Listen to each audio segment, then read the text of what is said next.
45 years ago, St. Louis Innovations helped Neil Armstrong turn a small step into a giant leap.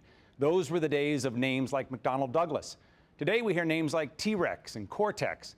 Are we still at the forefront of science and technology? If not, can we be? Do we need a moonshot to do it? Stay tuned. And on Stay Tuned, you drive the discussion. We bring local experts, journalists, and civic leaders together to have tough conversations for a stronger St. Louis. Tweet us your insights on tonight's topic, and you've got a seat at the table. With a few national experts and a panel of community members, this is the show bringing more light and less heat to the issues that matter. So stay tuned.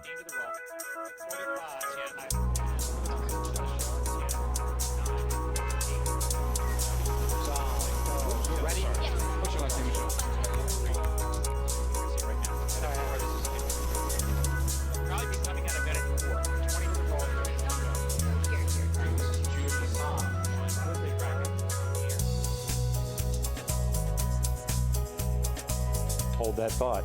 Okay, we start the show with Dennis Lauer. He is the CEO of Cortex. We'll want to explain what Cortex is in just a second, because while people have heard that, they may not know what it is. But first, I want to get your take. What is the state of innovation today? Well, the state of innovation, I think, in St. Louis, in particular, and in Missouri, is on the rise.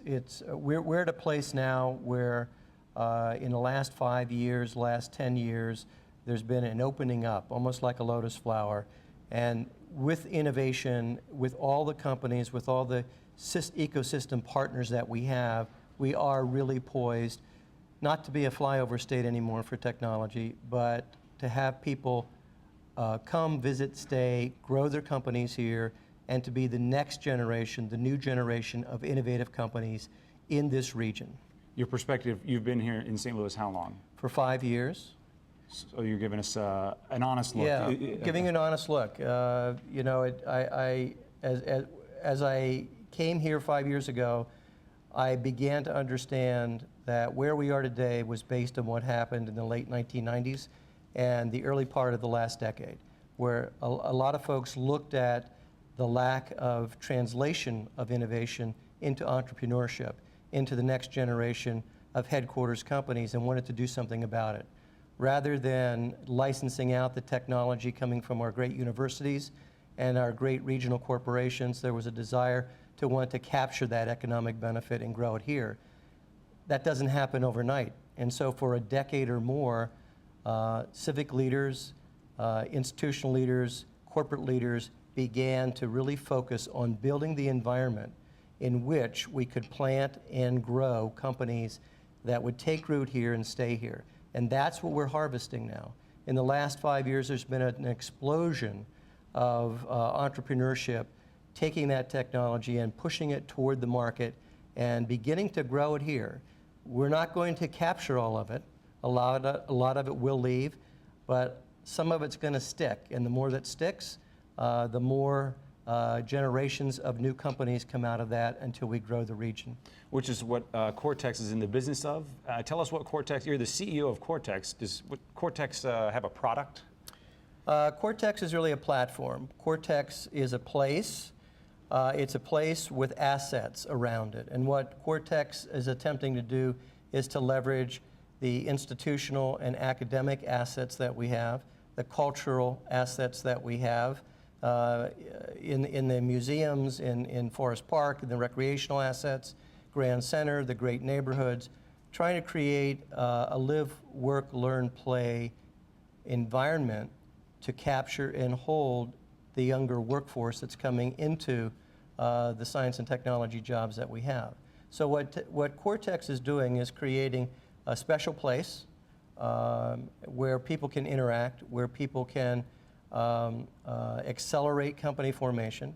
We are trying to drive density because where there is density of entrepreneurs, where there is density of innovation, company formation happens very quickly. So it's an open innovation system. It's an environment where creative people are coming together from all different disciplines, together with researchers and scientists, and bumping into each other. And from those collisions emerge new companies. And those collisions are happening in a space that's just over here on Forest Park Boulevard. Right. It's about a 200-acre area. More than one building. Yes, it's a campus of buildings that we're developing. But when we think of, we've rebranded ourselves as the Cortex Innovation Community. It's not about the buildings. It's about all of the energy in the buildings. The buildings just hold the energy, hold the innovation, hold the creativity. So what we're trying to do is to create a large campus that reaches into the community. It's as important for us to have people living in the neighborhoods and being able to walk to work or bike to work, come early, stay late. So we're developing restaurants within the district, fitness centers, some residential components, as well as the technology buildings. So we're trying to create a neighborhood of innovation, a community of innovation. How different is that, or how much does it relate to the 45 years ago when McDonnell Douglas was doing the Gemini project and contributing to the space race? It's in stark contrast to 45 years ago, to 35 years ago, to 25 years ago, and even to a decade ago. Research parks over the last 40 years have really been suburban, basically. You think of Triangle Research Park, you think of Silicon Valley, which is a long suburban building after building after building, not in urban centers per se. And what's happened in the last decade is a migration back to the city of the workforce, and the academic institutions in the city beginning to invest in the city and pull the benefits from the city into innovation to create these innovative communities. And that's in stark contrast to the business parks that were in greenfields, where people went into buildings, they drove, parked their car, went into buildings, stayed all day, got in their car, and went to a third place somewhere else.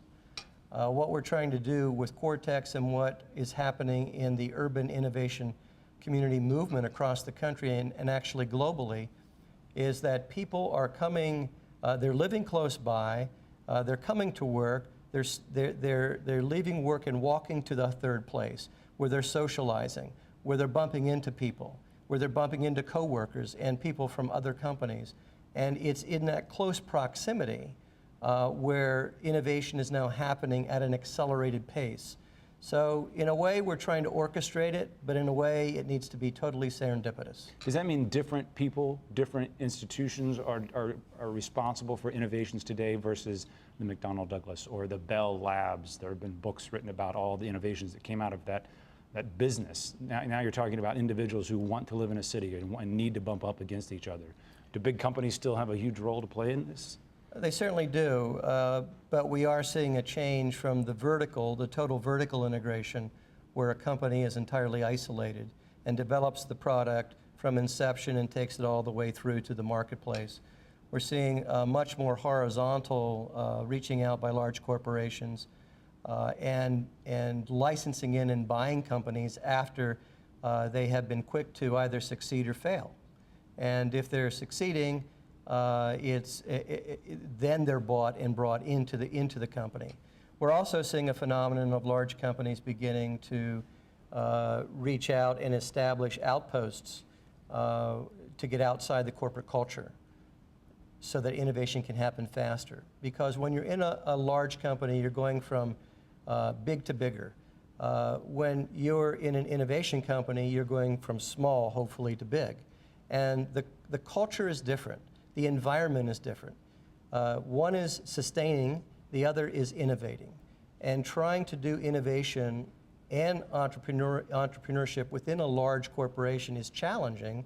It's being done, but it's challenging. And so new ways are emerging for large companies to acquire innovative technologies, because all large companies have to innovate or they're going to die. What does St. Louis need to continue, or if it is on the track of innovation that you think it is, what would you like to see happen, whether it be from a governmental side or from a private investment side, or anything, if you could wave a magic wand? So innovation systems are comprised of a lot of variables, a lot of components that all have to be present, and we have a lot of those. We have great educational institutions creating a very good workforce. We have great research. We have great corporations that surround these academic institutions. An important ingredient that is still emerging and is still not as robust as it needs to be in St. Louis is venture capital. We have a lot of early stage capital, much more now than we've ever had in the history of the last 10 to 20 years here in St. Louis.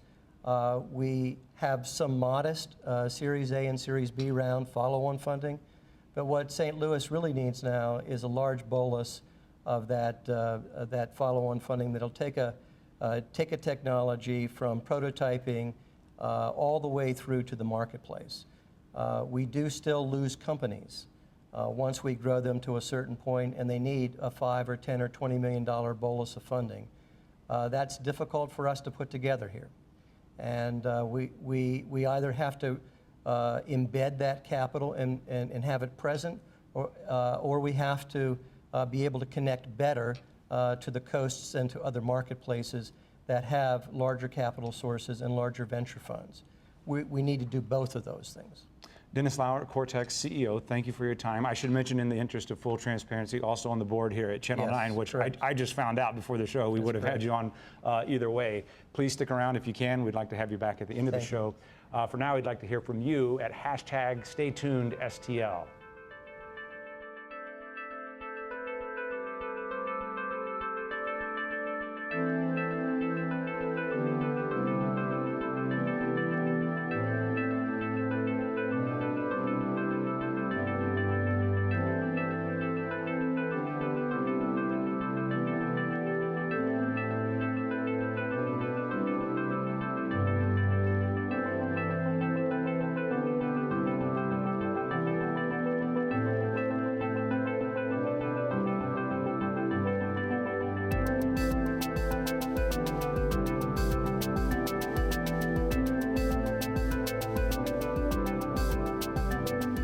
We're going to continue the conversation we just had, but with a larger number of people. Please allow me to introduce first Deech Mestel, President, Arch Reactor. Also with us, Dr. Sherry Brown, VP of Science Strategy at Monsanto. And Sam Fiorello, President of Bridgepark. The Bridge is an acronym there without any vowels. This stands for Bio Research and Development Growth. Exactly. And also Don Rubin, President and CEO of BioSTL. I just want to jump in. Is there any innovation coming out of St. Louis that anybody outside of St. Louis is excited about? Oh, are you kidding me? Yeah. There's a huge amount of innovation going on here. And as you heard earlier from Dennis Lauer, it's really accelerating. But innovation has been happening here in our universities, our medical schools, and our corporate R&D programs for decades. And when we started BioSTL back 14 years ago, entrepreneurship was a dirty word. So people who, if you met someone who was an entrepreneur, you'd wonder what company did they get laid off from, because who would choose to be an entrepreneur? But that's really changed. So we had great universities, great corporate R&D programs, but we didn't have an infrastructure to support individuals who wanted to start companies. But there was great innovation going on, and what we've done in the last decade and a half is begin to really build the ecosystem, the elements of an ecosystem, from capital and human capital and the facilities that you heard about, the public policy environment. All of these pieces come together in an ecosystem that now is rich in supporting entrepreneurs who want to take that innovation and turn it into companies. And there is indeed investment flowing here. Those ideas have been validated. It's excellent, very competitive innovation across the board, really. You know, we have great life sciences, which my organization is focused on, whether it's medical or plant sciences. But we've seen an explosion in software and IT and engineering and all kinds of innovation in the last few years. Deech, you laughed when I asked that question. I'm from a large group of some incredibly creative individuals who are always innovating. We've got actually, interesting you mentioned one of the, some of the software innovation. We had a startup that came out of Arch Reactor, it's Juristat. They're a legal analysis, data analysis group, and they've, over the course of the last 3 years, they're up to like 16 employees. They've got almost $2 million in VC money. They're really taking off. we don't think of Monsanto when we think of words like VC money and Series A and Series B, and entrepreneur I think has gone from dirty word to exciting, kind of like We put them on a pedestal. here. Exactly. Yeah. So Well, I mean, where does Monsanto play a We're busy role? innovating. Of course, we're in the ag space, and we're worrying about some of the grand challenges in agriculture and feeding the world, but we're really looking for partnerships. We do a variety of partnerships with public institutions, graduate students, academics. We're excited about the new innovation environment, and we collaborate with quite a few institutions in St. Louis and around the country and around the world. Dennis was talking about it's an old way of thinking where it's in a silo. Are you more open to partnerships? Are companies like yours changing the way you do business? Absolutely. We've always been in partnerships, but we're especially accelerating that. There is so much innovation going on in all kinds of spaces. Our current product portfolio is a lot about seeds and biotechnology and breeding, but we're moving into Heard data about some of that. sciences. And that's a really important area that's growing quickly. And so we're looking to collaborate with computer scientists and engineers and bring that together with the plant scientists and agronomists and innovate for more tools for farmers. The state of innovation in St. Louis. Are we gone are the days of the space race? Gone are the days of a national fervor for the sciences? Or what? What would you say is the environment today?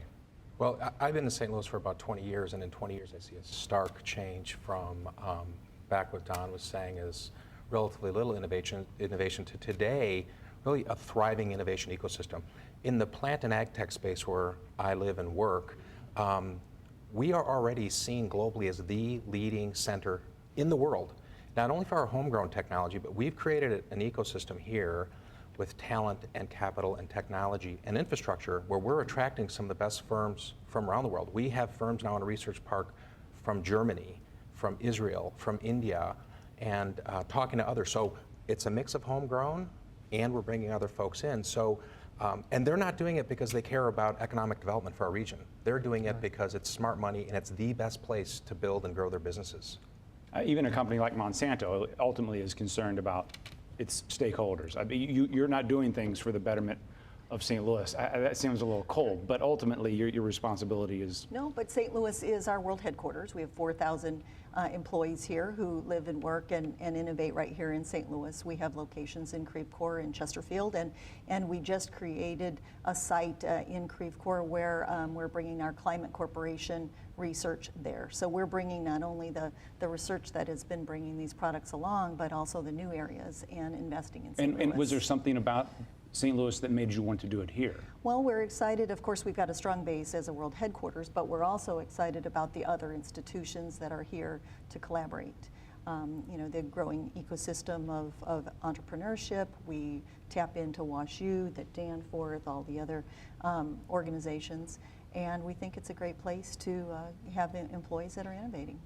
You know, Monsanto is a major supporter of our organization, BioSTL, and one of the reasons is that even a large corporation has a stake beyond its four walls in a community that's thriving in terms of entrepreneurship and startup activity. As they recruit talent from all over the world, some of these individuals and their spouses are looking to be able to start companies. They want to be in an environment where there is a robust environment for starting up companies and support and capital and all those things. And so Monsanto has been, as well as some other corporations in town, a very strong partner in growing the startup community, even though they are far from a startup. They're probably the world's largest plant biotech company. But they're very collaborative. And in fact, Sam mentioned recruiting companies from other parts of the world. It just so happens, and we just met today, but it so happens that our three organizations are all collaborating in an effort to bring companies from Israel, which has more innovation going on than anywhere else in the world outside of Silicon Valley. And the strengths match up very well with St. Louis, including the agricultural technology areas.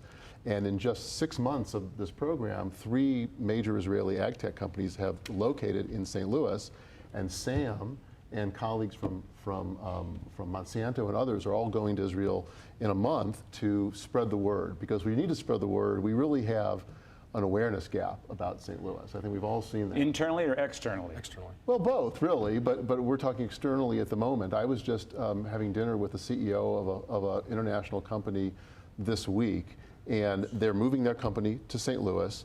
But before he came here, he had heard from some colleagues there were great things happening in St. Louis, but he didn't believe it because he never heard of St. Louis. He never even heard of St. Louis. But when he came here, all the things that he had heard were backed up by facts. And now he asks himself, why did I never hear of St. Louis? So we need to do a better job of telling our story. We have strengths here that we didn't have a decade ago, and communicating that's a big challenge for us. Then on the other end of the spectrum, maybe is Arch Reactor, the companies that, or the individuals, how do you see the landscape? Maybe give us a snapshot of what goes on at Arch Reactor. Well, we're actually probably at the far other end of the spectrum. We're kind of the scrappy little, no money, we're pulling together, we're building a laser cutter out of old parts and a tube we got from China, Flux capacitor, perhaps? Yeah, the flux capacitor, get us off the ground. We've really got a lot of people coming in and just, our goal is really to teach anybody that wants to learn. So we don't emphasize entrepreneurship, although I see a lot of really great things coming out of St. Louis. And we certainly don't shy away from it. We've had a couple of startups come out of Arch Reactor, but we really work on teaching people to learn and teaching people to teach and teaching people to do whatever their creativity leads them to do. This sounds a little bit like Jobs and Wozniak in the garage. Yeah, absolutely. That's really, the Woz is one of our heroes. So what's the spirit? What is this something that's going on in every metro area in the country, or is there anything unique about what's going on in your garage, so to speak? Well, they're all very unique. There's a lot of hacker spaces across the country. They started popping up back in about 2007, 2008. They started, and then they exploded across the United States. There's more than 500 hacker spaces across the U.S. We all have a lot in common, but we're all very unique. We all have a different take on what we do. At Arch Reactor, we're kind of barely contained chaos. We're constantly building something just because it's neat. We sent a weather balloon to 109,000 feet because we wanted to see what it looked like up there. Wow. We built a telepresence robot out of an old wheelchair. Everything is very quick. It's very hacky. It's very unpolished. But that kind of fast development, that fast interest, that really intensive study that we do, because we can do something in a week that will take a lot of companies a couple of months because we just kind of jump into it. That kind of stuff really motivates people and really gets some really amazing things. No TPS reports to fill out. No. That's two movie references in one table. We should probably leave it there for just a second. A slight segue, we're talking about the national perspective. Jim Kircher talked via Google to Hari Srinivasan from the PBS NewsHour, who covers tech for them. Here's their conversation. Well, joining us now is the host of the Weekend NewsHour, Hari Srinivasan, also the host of a weekly science technology show. You've seen some of his interviews on our own Science Matters program. I appreciate that, Hari, because there's so much going on in the world of technology.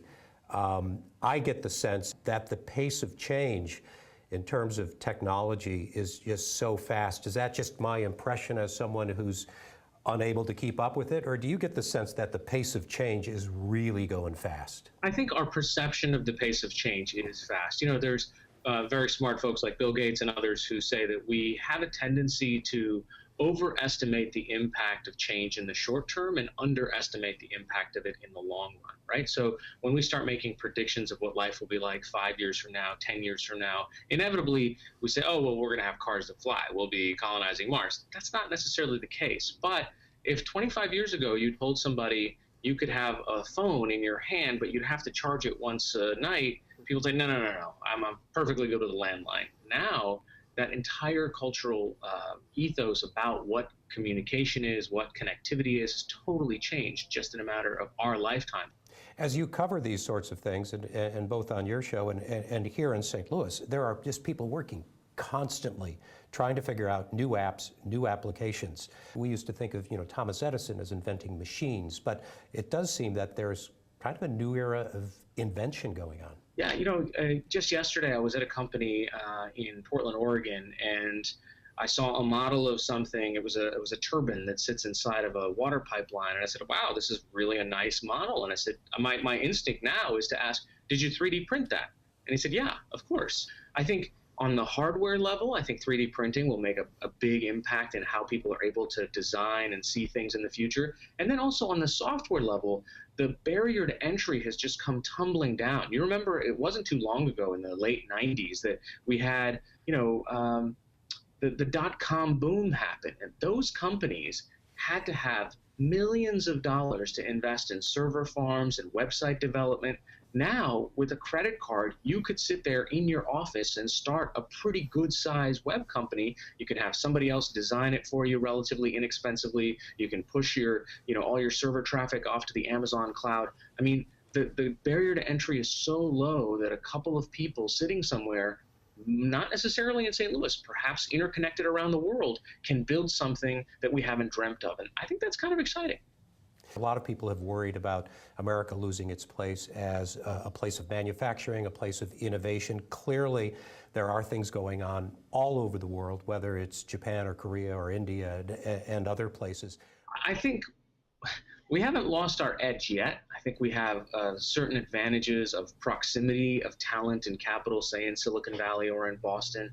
But I'm telling you, it's harder and harder to keep that edge, because when I was at the Stanford Artificial Intelligence Lab a few days ago, I'll tell you, it was like a United Nations office. I mean, it was amazing, the talent from all over the world that had competed to get into that program. And these were grad students. They were incredibly bright minds anywhere on the planet. And then I started to sort of informally ask them, so what are you going to do after? A lot of them were going back to their own countries or going back to other countries because of visa restrictions and the fact that they have a student visa here, but it's going to take them several years to get a work visa. And that's one of those, incredibly tiny anecdotes. And I know when you talk about immigration and when you talk about policy, it gets very complicated. But when you start to see the talent that assembled in a room that's all going to go to other countries and build possibly the next big thing, that's a little scary. And that's where I think we have the potential to lose that edge. Again, still, they all want to come here to learn. They all wish they could stay in Palo Alto because the venture capitalist is down the road and a big tech company is over here. But they're willing to go back and become sort of kings of their castles in whatever country they came from. But still, it strikes me, Ari, that we live in as exciting a time as those folks did when people were starting to fly. Absolutely. I think it's an even more exciting time because we're so interconnected and we can actually witness these changes happening. All this stuff, the information is flying back and forth so fast that if we choose to have our antenna tuned to that, it's an amazing time to be alive. And covering this stuff is steady work for us then. Yeah, that's right. I don't think the future is getting old. Thanks. Hari Srinivasan from the PBS NewsHour. Thanks for joining us. Thank you. Appreciate it. Thanks, Jim. Thanks, Hari. Good to know the future is not getting old. I like that. Okay, so we've heard about the excitement. We've heard about the companies that want to tap into that. But there's got to probably, I'm guessing, the three of you will say, be some base level of education and knowledge before they take off together. Let me introduce Dr. Beth Bender. Welcome back to the show from Gateway STEM High School. Also, Dr. Chris Gordon, Associate Dean, School of Engineering from Southern Illinois University at Edwardsville. Thanks for being on the show, and thanks for making the trip in from Rolla. Dr. Cheryl Schrader, Chancellor, Missouri University of Science and Technology. Are we educating our kids to accomplish all of the things that we're talking about when it comes to science and innovation? STEM, what's it? Science, technology, engineering, and math. Yeah. I think we're doing a better job. I think there's always potential for, more growth, but the things that we're doing now in schools weren't done 20 years ago. The hands-on learning, we've got coming up in St. Louis in a month, the World Robotics Championship. Yeah, the World Championship. Oh, it's amazing. And to start teaching students in that kind of fashion where there's not one answer. If you remember back in the classroom, the teacher was always looking for that one answer. The real world isn't about one answer. It's about the options and the creativity and the innovation. We've heard about that tonight. And so as we're preparing our students, we're really trying to look at it in that kind of light. What are those options? How can we be creative? How can we foster that teamwork within students? How can we give them real world learning that they can then take on to college and to the career world? Innovation in your fields. Mm-hmm. we started the show talking about the space race. In that time, there was almost a national, it was math and science were a higher calling almost. There was an emphasis. That went away. Did it or did it not? And are we going back to that? Is there a relationship to that former time? Well, I would say that there was an urgency at that time that perhaps we don't feel, although we probably should, because there is a real critical situation in terms of having a workforce shortage in those STEM areas, and how that relates to our economic vitality and our global competitiveness as a nation. So I'm also agree that we're doing a better job in terms of introducing STEM all the way through the educational continuum, so K through gray. But you know, it's too late just to focus on higher education, and we really need to be able to have a technically literate citizenry. So being able to be comfortable and understanding, regardless of what your choice of field or major is, really understanding the impact that our new technology will have. Everyone needs a STEM education to some degree. Is that what you're saying? That is absolutely true. And you know, I think that overall what we're doing is we're training, we're preparing students, preparing graduates for careers that we can't imagine using technology that doesn't yet exist. So we are preparing people to be creative and innovative so they will be able to capture what the future will hold. What do you see in students from other countries compared to ours? I see that our students are comparing, you know, well to anyone anywhere. By the time they get to you, or have they been prepared the way they have been our students from China, for instance? I'd say that we're competitive. However, you look at the choices that students from other countries make about the fields that they pursue, and you can see that we're lagging in terms of how we pursue STEM majors. You look at Singapore, over 65% of their students are pursuing STEM majors. You look at China, over 50%. You look at France, you look at other countries, and we're not even there. And we're getting there. We're catching up. We're seeing also a divide between men and women, between underrepresented minorities pursuing STEM majors and succeeding at STEM majors. 25% of underrepresented minorities succeed in pursuing a college degree in STEM majors within 6 years. 40% for white Americans. It's staggering. So there's a lot that we're learning about how to pursue STEM majors, how to deliver a quality education, but we're lagging behind how many students are doing that. Of course, not everybody is cut out for chemistry or engineering. Is this like the new business degree? You go get it and it'll help you no matter what you do? Or is this, do we just need more people to find their inner mathematician? Well, you know, I do think that if you do pursue a STEM education, you can be successful in many, many fields. So you are not restricted to being in STEM occupations. Is the demand for Missouri S&T, what's it like? So the demand is very, very high. We have incredible demand from prospective students, as well as demand from employers to continue to produce more and more of our students. And we're seeing more and more corporations coming to us for our career fairs, which are some of the largest in the nation, recruiting for all majors. So they're not necessarily saying we just need the science, technology, engineering, and math, but we understand the quality of the education and the unique atmosphere at Missouri S&T that produces the technically literate graduates, regardless of whether they're in arts, humanities, business, education, or STEM. And I think we see that. Yesterday I went with our students that are studying to be firefighters. They're getting their certifications. So they were off dealing with fires and prying doors off cars. And the one young lady, I said to her, I said, "Are you going to be a firefighter?" And she says, "No, I'm going to be a lawyer." But we talked about how those skills and what she's learning now will transfer over. And it gives her a unique database and of experience and things that, you know, the anatomy and physiology, if she goes into as an attorney and deals in any medical aspect, the education she got, just even in high school, will benefit her as she moves on. And I think a lot of it's about exposure. Many of the students don't know the options out there, and she is right on the money. I talked to a student the other day who was all worried about after college and what am I going to do, and I don't know if it was comforting, but I explained everything will be different by then. And it really will be. So it's a matter of creating the critical thinkers, having that base level of knowledge, the incorporation of how science and technology works into every aspect. You know, explaining engineering to teenagers, it's really interesting. I have a lot of students who maybe have not been exposed to the engineering field, but explaining everything from the newest cell phone to automobiles to how a coffee mug is shaped. All of those things are tied back to engineers, and really getting that knowledge there so they realize that there are these careers, that there are these options, and that it all really does tie together. Fostering some curiosity.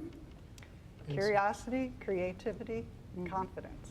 And I think the confidence comes from being familiar and having that opportunity as you go through elementary and secondary education and higher education to really explore some of the STEM disciplines and how that relates to quality of life, how that relates to the opportunity to really make a big difference.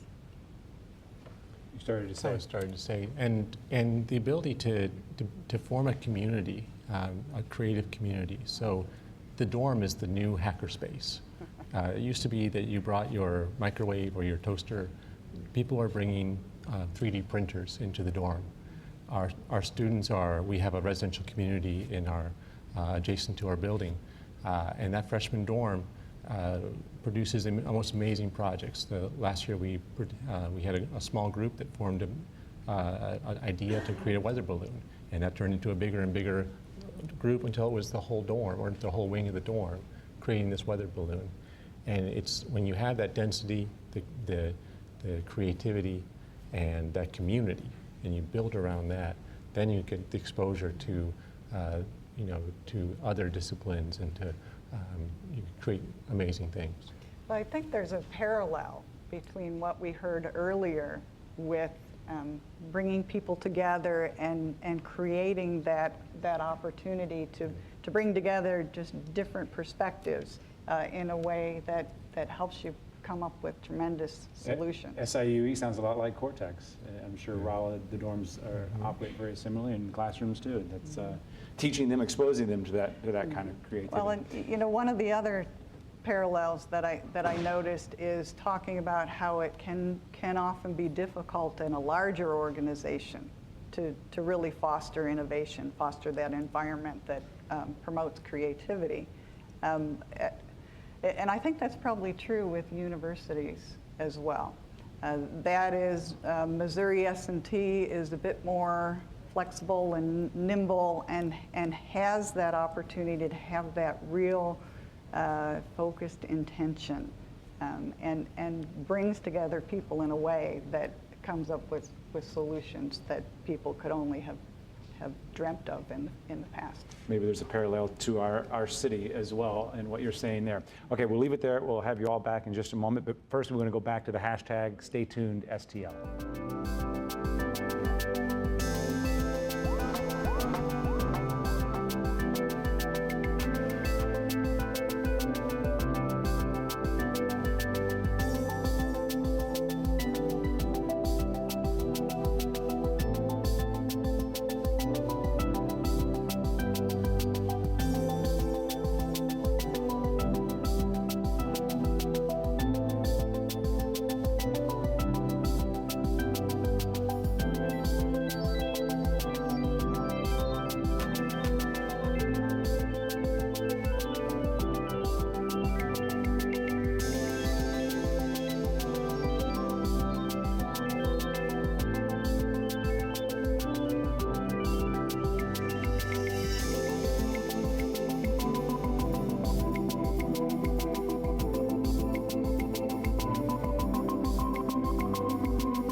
Okay, I want to introduce you to three guys from a place called Idea Labs. These are thinkers, and we want to have them pontificate for us, but first we'll figure out what Idea Labs exactly is after we figure out who they are.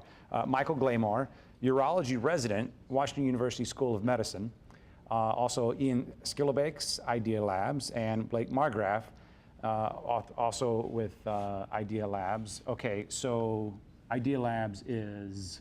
Idea Labs is a way for students to work together, especially students from different schools, undergrads, grads, even medical students, to build ideas in a safe environment that not only encourages failure, but also helps them scale their ideas on the business side once they have the technical stuff down. And so is this a function of Washington University? So I'll let Ian explain. It's actually way beyond and way more concentrated than WashU. Right, so fundamentally we are a nonprofit organization, but we do also function in a sort of a student chapter way as well, because WashU is one of our major stakeholders and major supporters, that we can kind of play both cards. But fundamentally we're a nonprofit that is aiming to produce entrepreneurs like Blake and Mike, and to create medical device companies from problems in the hospital. So how is this space different, Ian, or the two of you as you've experienced it? You said something to me before, IP. Right. So this is not the internet protocol you're talking about. No, intellectual property. Thanks for laughing at my internet joke. It was very good. Yeah, man. We're a bunch of nerds. Idea Lab. Right. So, I mean, at the end of the day, it's all about incentive structures, right? And developing St. Louis as a community, and then on the more micro scale, building out an organization that encourages students to take these risks, to break away from the coursework and move an idea forward. And one of the ways to do that is to make sure that the students own everything they create. And that's where I think the genius behind Idea Labs kicks in. It's an IP umbrella. It means that students can safely create new intellectual property and then own that in the business sense as well as the technical sense moving forward. The IP being intellectual property. Okay, so where do you see innovation today? We've been talking a lot about the space race. That's a long time ago. And someone mentioned too that we got excited or we got focused when we realized we were behind. What's the state of innovation as you see it today? I know in the medical field it's absolutely booming. Feels like every day you find out about some new technology that doctors are trying to use in the operating room. And for us, we keep seeing that we see challenges because we're on the front lines. I'm a resident at WashU, and I'm constantly seeing things that could be better and could help me more. So being able to get hooked up with Idea Labs and actually find a team and the tools to work out that idea and actually make a prototype and then actually use the business side of things to be able to market the idea, get intellectual property, it was phenomenal. Are you operating in a bubble, or do you feel connected and supported or held back by the rest of St. Louis? As far as we operate mainly within the Washington University, and in that case it's been really absolutely necessary because we need the PhD students, we need the master's students, and the undergrads. But we haven't branched out too much beyond Washington University in general, but I think a couple of the groups have. How's that relationship with the city and what you guys are doing, the region, I should say, because we're not just talking about the city? Right, that's a really good point. And actually, the tremendous growth we've seen and the kind of outcomes that we've produced, for instance, companies that are eliciting angel investment and that are becoming real companies and creating products to enter into clinic, we're seeing with those successes and that traction that we're able to grow in the whole region. And so our really aim is to take all this awesome support we've been getting from BioSTL, the Cortex area, CIC, Washington University, and our plan is really to grow beyond the WashU walls and become a regional resource to be this kind of very nascent incubation type platform. Give me the mindset of an innovator. We heard someone say that the Woz Apple was a hero. Do you think back to is the history of this region important to you, or are you just going a million miles an hour and you don't care and you don't think about the past? And is there any value in knowing the innovators that came before you? I'm curious if that's even on your mind. The innovators that came before us. So I think, in St. Louis today more than ever, it's not the innovators that came before, unless you go all the way back to the World Fair. It's the innovators that are with us right now. And both on the support side You know, we have BioSTL, we have Arch Reactor, we have Arch Grants, with which I'm connected, right? But then on the company side, we see companies like LockerDome, which are doing amazing things on just the tech side. You asked earlier, Casey, what most excites us about research and innovation, and I think a combination of education and digital health is going to turn St. Louis into the next, you know, beyond tech area. What do you mean digital health? Digital health is one of my favorite things. So the concept. Is this the Fitbit? This is the Fitbit. So I describe digital health right now. Hospitals are the platform of healthcare and wellness, right? I think within 20 years, much sooner in many cases, it's going to be anything that you own with a battery is going to be the platform that helps you stay and be well. And that's incredibly compelling. That also means that suddenly it's not just one screen or one device that's an opportunity for entrepreneurs here. It's truly everybody who has medical experience, technical experience in the area. Your phone is checking in with your doctor. Your watch is taking your heart rate. Your sweatband knows your cholesterol. I don't know. It's a scary day when that happens. Well, I sweat a lot, so I wear bands. But you're tying that back into existing medical facilities. You think because we have I think our largest employer here, is BJC, is obviously in the med business. Is that what excites you about this region when you're looking in the future there? That's certainly what excites me. You know, we have a thought-leading institution paired with a bunch of talent from not only in St. Louis but in surrounding universities, and that's a pretty cool platform to get started with. I just want to talk about. So we've talked about education, the role it plays, the students who come here, the entrepreneurs who come here. We also heard though at the beginning from Dennis, people leave too at some point. You see that? Do you yourself? You think you'll be leaving soon? I'm an example of that. I mean, so I'm a resident here, so I'll most likely be in St. Louis for a 5-year period, and then not every doctor can stick around, or else St. Louis would have a couple too many doctors. So I'll likely be leaving the area as well. That's a process that's kind of out of your hands to some degree. To some degree, getting matched with where you get matched, I guess. Right. So for me in particular, I'm trying to gain as much skills as I can while I'm here, and St. Louis has been really incredible for that. So I feel pretty lucky to be training in such a great city and such a great hospital system so that I can then go off to other places and continue to use what I've learned. Ian, beyond those who have more control over their own destiny and their own location, what do you see? Yeah, so I think there's, and that's part of the great thing that Idea Labs too. You've touched upon this kind of talent drain that happens in St. Louis, that people have diagnosed it, and you know, Idea Labs impacts 140 students from WashU, and what we're effectively doing is trying to serve the Kool-Aid that we hope they drink and really get hooked to the entrepreneur environment and see all the great resources that exist in St. Louis. Yeah. Because you know, I think the people on the inside see all the value and all the resources to be leveraged, but it's really kind of working on maybe our PR and trying to spread that message and spread those, telling people about all these resources and getting them involved and hooked. And it's maybe just as important as providing the services themselves. So there's definitely tons of opportunities.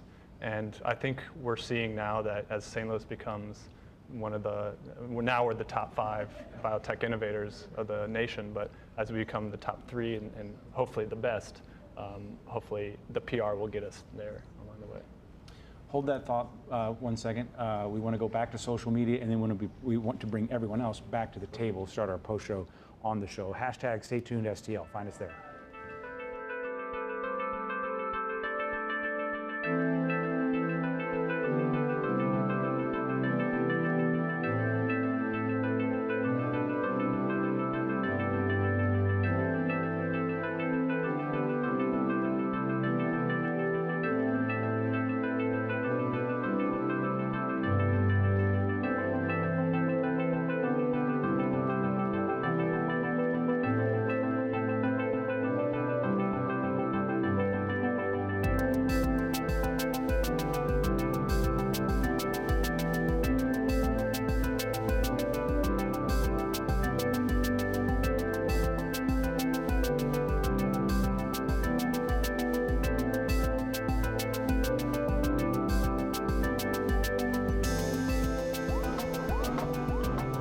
Okay, forgive the craziness here as we get all settled back in. A couple of things. One tweet coming in. Let me see if I can find the name of the person who sent it. This is Patty Lee asking, what is St. Louis doing to encourage more women to be entrepreneurs? What are we doing to get women into this space that we're talking about here tonight? As we look around the table, we have 3 seats filled by women, and the fact you mentioned it earlier, the fact that whatever the percentages are, we have a name for underrepresented minorities. What are we doing on both of those fronts? We'll start maybe kind of at the secondary level. We really work hard to try to recruit the girls and students of color to these fields, and it's difficult because the role models for many of the students are limited, but just kind of exposing them and letting them see through different activities that these are options. We're getting a little bit more going with that, and we're seeing that throughout high schools in the area, that we're getting more interest at that lower level. So hopefully we'll see that generate up. I'm sure we're losing out on ideas if we're not asking everyone to the party. You're absolutely right, and we won't be able to address that critical workforce shortage if we aren't bringing in those who've been traditionally underrepresented. In terms of women, I think the role models is critical. There's data that show that there's fewer women coming into the STEM disciplines in those areas where there are not female role models. So in particular, what communities do not have those female role models. And so I think we have to do a very good job of highlighting the very successful women who are here in our city and our region, and really have that pay attention to seeing that people make those connections. For example, at Missouri S&T, we have 16 summer camps to get people interested in science and technology and leadership. Some of those are focused purely on women. It's a girl thing, Eco Girl, ways to really show what impact you can have. You can have some impact on the environment, for example. So one of the other things I think that's important is to have that as hands-on activities, because for both women and underrepresented minorities, they actually are able to benefit even more from having those opportunities to gain the confidence in themselves and in their capabilities. So Don and I have been working together on this issue a little bit. At Cortex, at the Center for Emerging Technologies, we have a boot camp called the Square One Boot Camp. And it's a 10-week boot camp every fall. And we've been working with Don and BioSTL in recruiting more women. So it's an on-ramp for first-time entrepreneurs. And this past year, we had 34 folks enrolled in that boot camp. And we had 13 women. So it was first-time entrepreneurs. So for us, that was a record. And we collaborated with BioSTL to do that. Also, we collaborated with BioSTL to try to recruit more minority entrepreneurs, first-time entrepreneurs as well. So intentional efforts, very important, and sticking to it. It's not an easy task, not an easy road, but we're beginning to see some fruits. Not enough, but some fruits. Yeah, I'll just mention a couple of other formal efforts. An organization called Missouri Cures hosts now an annual Women in Science symposium, partnering with universities, the corporations in the community, and this role model issue is very important. So people who are very accomplished scientists participate in that, and that role model piece is very important. In addition to that, there is a relatively new angel group focusing just on women called the Prosper Group. It's women investors helping, mentoring, and investing in women-owned startups. So that's a very important piece. And then BioSTL has an overall bioscience inclusion initiative that started about a year ago, where we are trying to build more women and minority entrepreneurs by first starting with an awareness issue. It's a tremendous awareness issue.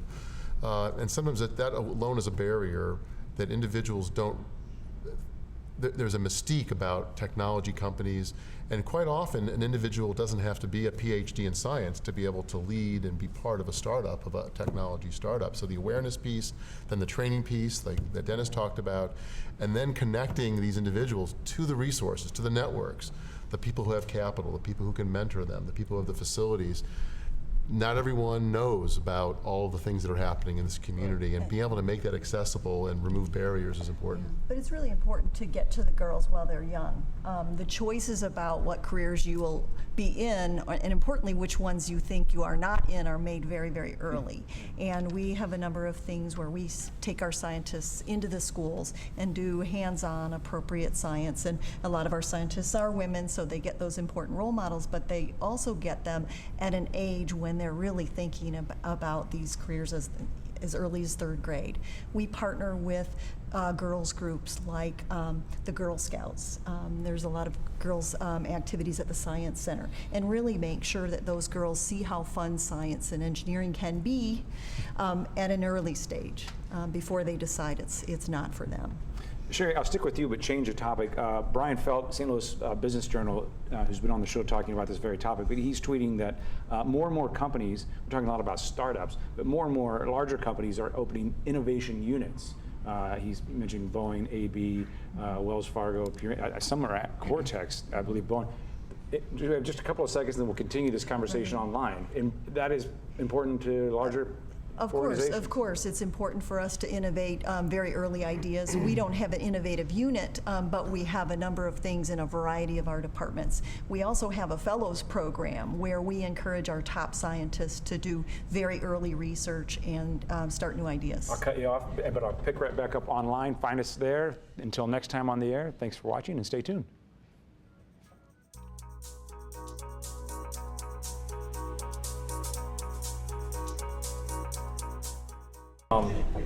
I'm sorry to cut you off. Was there more you wanted to say about that? Fine. Okay. A couple of things. Who is funding research? We were talking last week about cancer, and we talked about research in that field, and the funding staying flat while inflation is going up. Is there a role for the federal government to play here, or is there a component to that we need to talk about? What's going on there in terms of research? That, by the way, the storm shelters, I get under this table, and the rest of you. The rest are on our own, is that right? Legally, I didn't say that, but. So there is a role for the federal government in that there really does need to be an investment in research. So through some of the federal agencies, this is the time to be investing, not pulling back. And I know there's a big push to see more funding going not only to NIH but also to NSF, because that's where the basic research occurs, and the innovation and the applications will not be there in 10 years if you don't have that foundation. That being said, I think that we all have an obligation to think about how we can come up with some very innovative partnerships to capitalize on what's happening in the entrepreneurial world, in industry, but also in education across the K through grade continuum. So this is the time for us to be sitting around at the table and coming up with ways to not just have a bubble within industry and a bubble within academia, and a bubble within job growth in the city, but we need to figure out how we can work together and expand and leverage what we are all doing at our various institutions. So partnerships, I think, is key. I've seen a real shift over the years of the interest in these broad partnerships, and academics especially enjoying interacting. We certainly share a pipeline with students. We're the employer of students, but we have people moving back and forth and getting applied training in a company and going back and finishing their graduate work. We're collaborating on projects earlier than ever before. And there's an openness on both sides that wasn't always there. So it's a pretty exciting time, and I agree it's absolutely necessary, the innovation that we need to be successful and to meet the rather grand challenges we have is going to require that sort of boundary-breaking collaboration.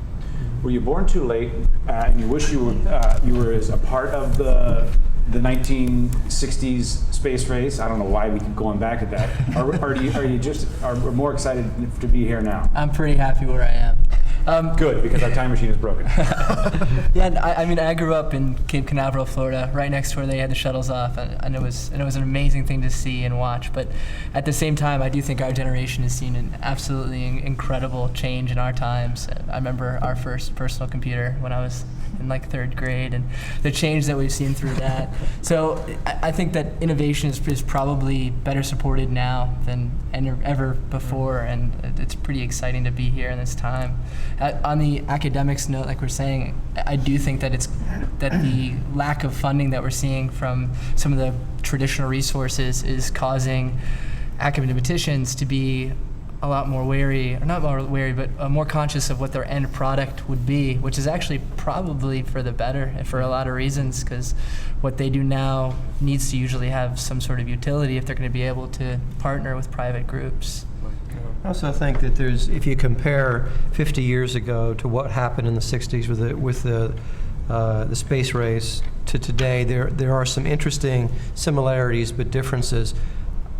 In the 60s with the space race, it really was coming out of the defense, a lot of it was being driven by defense technologies and being applied for a broad public policy purpose, and it was very centralized. I think this time around, 50 years later, there's been a democratization of entrepreneurship and innovation. It's grassroots, it's growing up, it's not being led by the government in the way that it was, and not invested in by the government in the way it was 50 years ago. And that's all good. So it's interesting that 50 years, I think that we had a tremendous push 50 years ago, and I see another tremendous push that's been happening in the last 10 to 15 years, and I think it's going to continue. Yeah, let me say that that's a look back 50 years. If we look forward 50 years with population growth and changing demographics, we're going to have to produce as much food in the next 50 years as the last 10,000 years combined. The only way to get there, to meet this grand challenge, is through innovation. High science that's funded by the government, applications of that science to have innovation. We're going to have to do that with less inputs, less water, less soil. That's a green revolution that's really tough, and it's a grand challenge that's out there. I have no doubt we're going to meet it, but the only way we meet it is working together and fostering innovation. Say that again, because I'm going to use this at a party, and I'm not going to feel confident because it's going to sound so unbelievable. Yeah. If you look at where the population's going and the changing diets, in the next 50 years, we're going to have to produce as much food as the last 10,000 years, beginning of agriculture to today, combined. That's our challenge. We're going to have to do it with less inputs. And again, the only way to get there is innovation. I hope you're on that. We're on that. We are on that, and we do think that innovation is the only way to get there. And it's going to take the combination. It'll take a variety of platforms. We work in breeding and biotechnology, but we're really excited about the promise of data science and bringing engineering and IT together with agronomy and soil science and all of these areas. And I think innovation occurs in the boundaries. And so we're bringing them together to try to innovate, but then around the collaborations that we've been talking about, the innovation that occurs in startups, the innovation that occurs in collaborating with our farmer customers. It's going to be wide open, and it's going to be important for that to come together to meet these grand challenges. Okay, so I hope you guys are on that too, then. Because they're going to need, I didn't understand 4 of those words. Well, just this past week, we joined 120 other universities in committing to addressing the grand challenges that have been expressed by the National Academy of Engineering, the Millennium Development Goals, the White House innovation, strategic innovation priorities. Like you said, it takes a collaboration of a number of universities to produce the graduates that we need over the next decade to address these grand challenges. And to your point about what's different or what's changing, it's democratized. We all feel like we can do it. We understand the process of innovation. We understand where we need to put our resources, where we need to put our efforts, where we need to take ideas. How do we get that from ideation to development to commercialization? And again, it's going to take a group effort. I'm guessing you would say it's definitely democratized. I mean, the 3D printer you can get for less than the PC he got in 3rd grade, and we're not even counting inflation. That's just real numbers that's probably less. Yeah, absolutely. And while I absolutely agree with every person here that talks about the grand challenges and the big picture and how we need to get various IT and scientists and get all of these wonderful interactions happening, I actually see it from a much lower point of view. I actually go back to the grassroots that you mentioned earlier. We need to get people exposed to this stuff. I mean, that's what hackerspaces do. And really, the idea of the hackerspace, makerspace movement has really moved into, we've got spaces popping up at the universities. We've got one that just popped up at the Science Center. We've got ones that are popping up at little schools. The concept of just building a workshop where people can just access this kind of technology and just have the freedom to create and innovate unfettered by monetary concerns, whether or not it's going to ever make any money. From my point of view, from our point of view, that doesn't matter. That can happen, and it's great when it does, but it's not the primary purpose of what we're doing.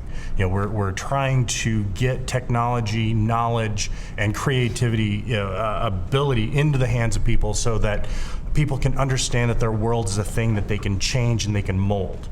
We have a society that tells us that we should be in kind of this career path where we should go here, get a job, work this, and then we survive, we do well. But our world is different. Our world is changing. The internet and our connectivity has really brought us together and really brought knowledge to everyone. And so anyone can take technology and they can make it their own and they can innovate. And any of the great things that are changing the world are coming from people who are doing this. There was a 12-year-old kid who has changed the face of prosthetics completely because he printed one at home on his printer. And now there are people getting $100 arms that cost $50,000 otherwise. So, I mean, anybody can change the world. Sounds like a very American manifesto you just given us there, too. I like that's it. what I mean. Oh, that's good. I was going to say, we've kind of left out this side of I was going to say, listening to the kinds of problems that these individuals, these companies, institutions are solving really underscores this opportunity for St. Louis to be able to do well in terms of economic vitality by doing good, solving the world's problems, improving the human condition. And St. Louis can benefit economically and job creation and really make our mark in terms of improving the world. I also think that there's a social imperative that goes with this democratization. Globally, what's happening with wages is the downward migration, and I think this country is trying to come to grips with that because we've had a high wage structure. And the arc of technology and the arc of innovation is to have technology do more and economize on the workforce. So we're still producing babies all around the world, people that have to have meaningful jobs. And I think that in this country, and I think in St. Louis, this concept of entrepreneurship and trying to capture the imagination, our children's imaginations, you can do something. You can do it with your hands. You can create. Not that it's bad to be a worker for a company, but you can create a company yourself. You can be your own boss if you want to be. And I think there needs to be a lot more companies to emerge in Middle America, and across the world, in order to put people meaningfully to work and be able to contribute to the world at large. I've left you guys out in the post-show. Any final thoughts that are stewing in your head? Sure. So my big one, because I have peers that are also pursuing startups, is not what happens the first time around. It's not what happens when you first try to put an idea from paper into the real world. It's the second and third times. And as a city, because most things fail. The vast majority fail. I've failed more times than I could ever talk about. And I think that's where programs as well need to emphasize that it's about the learning the first few times around. And that's what these STEM programs, STEAM and design programs are doing. Because when someone experiences the application of thought and everything that's on the blackboard into the real world and can go iterate through that and develop meaningful products, such as the prosthetic hand, which is the coolest thing ever. That's where stories get built, that's where inventors are made. Okay, we'll leave it there. It was good from all of you. I appreciate your time, and thanks for hanging out with us a little late too. And we have, I'll find an umbrella to get you all to your car.